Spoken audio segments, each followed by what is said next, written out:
Is everybody ready? Okay. Good afternoon. I'm Deputy Chief Dennis Larson of Investigations. Chief Chuck Jordan has been called away and can't be here this afternoon. We ask you here today to announce the filing of a first-degree murder charge along with a first-degree rape charge that's developed in the ongoing murder investigation of Amy Robertson, which occurred on April 25th, 2017. As you're aware, our Tulsa Police Homicide Unit has a 90% or better solve rate throughout the years. It's one of the highest in the nation. And I say that simply because I'm standing here today to talk about the exceptional police work that was done in this case that's been going on for almost 15 months.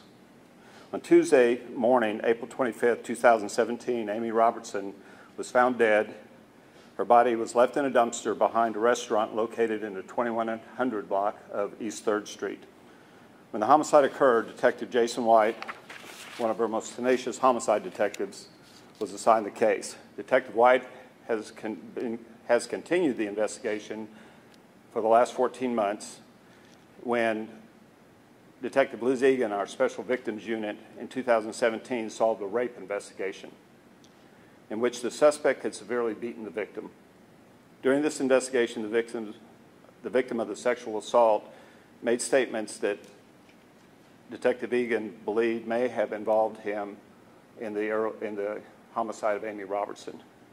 Detective Egan immediately notified Detective Jason White, relaying the information she had obtained. Detective White and Egan began collaborating on the Amy Robertson homicide investigation. Shortly thereafter, the Tulsa Police Department's laboratory became involved in the case, comparing evidence gathered in Officer Egan's case and the evidence gathered in the homicide investigation of Amy Robertson.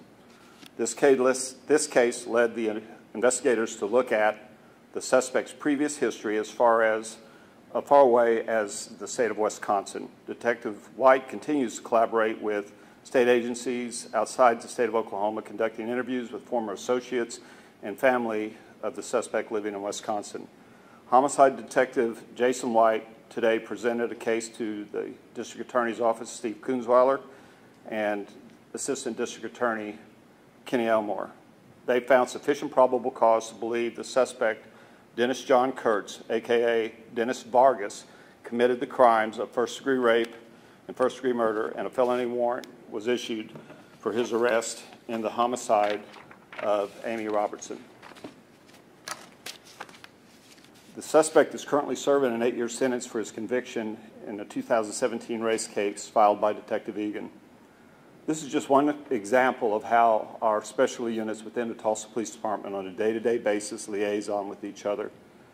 I want to say a few special words about Detective Egan. It's rumored she's going to be retiring soon after 36 years of service, although we constantly ask her to stay on and service not only to our department but the citizens of Tulsa. She transferred into our unit almost 19 years ago. She has been one of the best detectives we've ever had. I want to recognize her for her efforts as the department has, as she's received numerous departmental commendations throughout the years. In this particular case, it was her reading a report of a suspect she had already gotten a conviction and a sentencing of 8 years in a state penitentiary, and her linking the suspect's actions and statements to what she knew was an ongoing unsolved homicide case. It was her initiative that had her reach out to Detective White, and between the two of them puts me here today standing in front of you telling you what a great job that between them, the Special Victims Unit, homicide, and a third party in this investigation is the work of our forensic lab headed by Tara Bynes. The work of these three individuals has been exceptional from the beginning to the end of this case. I've asked them to join me up here on the podium if you all have questions of them, and we're joined by Assistant District Attorney Kenny Elmore. So that concludes the statement I'd like to make to you about how we got here today. We have Detective Jason White, Lab Director Tara Bynes, Detective Liz Egan, and again, ADA Kenny Elmore. If you all have questions of them, I'll turn the mic over to them at this time. Questions? Liz, you want to talk a little bit about that moment when you realized that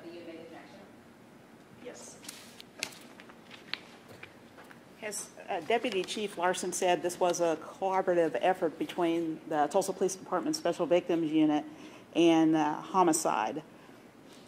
Sexually motivated homicides are very rare in Tulsa, and so when our unit learned of the particulars of this case, both units were very diligent in trying to develop a suspect. The Special Victims Unit is unique in that it deals with sexual predators who commit crimes over a long period of time, and they usually have similar methods, similar patterns of operation, and they often escalate to more serious crimes. And Dennis Kurtz was one of those predators. He had certain victim demographics that he chose from. His patterns and methods used in the sexual assault that I arrested him for bore some similarities in the homicide. After this victim's life was brutally extinguished, I felt it, necessary to be diligent in developing a suspect and passing that information on to Detective White. So when I learned that he was developed as a suspect in this homicide, I couldn't tell you how elated I was, because this is coming on the heels of me retiring in less than a month. And so, I was in tears and I was jumping for joy at, knowing that I was part of helping solve this homicide. Can you talk about the family's reaction when they realized that this case was solved? Well, first I want to mention the picture that you saw up there a moment ago of the male. That was the victim's boyfriend. He is in no way involved in this case whatsoever. Technical difficulty there. And your question one more time? The family's reaction when they realized this case had finally been solved. They're elated. This is one of the types of, this is a family that I've had connections with virtually every month.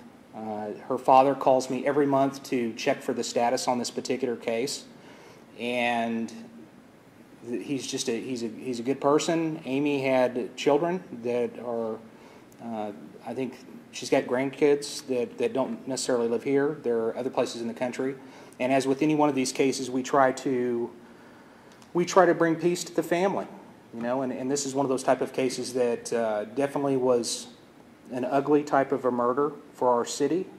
I'm thrilled that we have gotten to the point to be able to present this to the DA, and I know that our standpoint, it was a good collaborative effort between us and the Special Victims Unit, which in a particular homicide like this is essential for us to get together and compare notes, and that's when we can take our expertise and work with their expertise, which is essential. So we're excited about this going to a courtroom.